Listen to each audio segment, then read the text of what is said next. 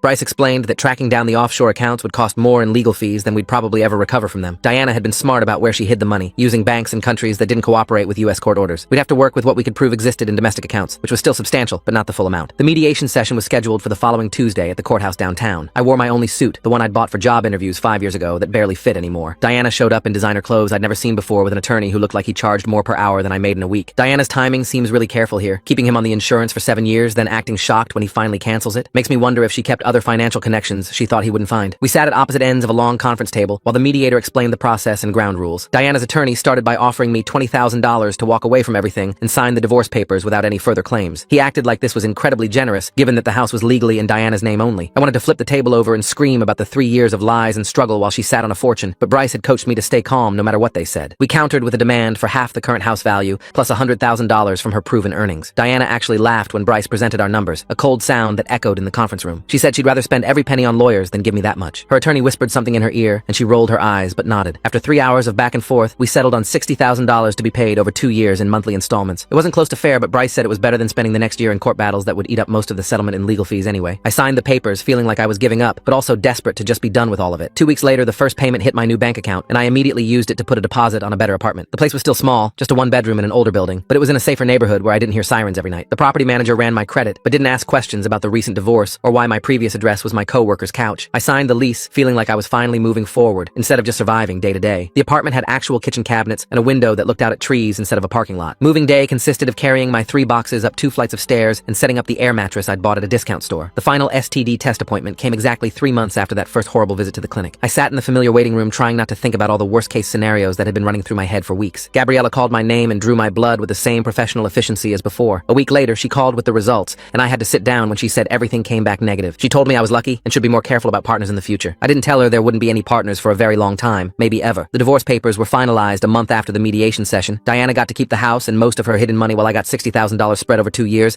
and my freedom from someone who had never really loved me. It wasn't justice, but it was closure, a legal document that said we were officially done with each other forever. The judge signed the decree without even looking up from his paperwork. 3 months after that morning in the kitchen when my world exploded, I stood in my small apartment unpacking the few things I'd bought with my settlement money. A real bed frame instead of an air mattress, some basic furniture from the thrift store, actual plates and cups instead of paper products. The settlement money wouldn't replace what I'd lost or make up for the years of lies, but I was building something new without deception. Diana still posted as Crystal Diamond according to Ivan, who'd looked her up out of curiosity, and I still worked night shifts at the warehouse for the extra pay. We existed in completely separate worlds now, which was exactly what I needed. Thanks for letting me poke around the edges of this with you. Definitely been a bit of a journey we got to share. I really enjoyed it. Until next time, like the video, it helps more than you think.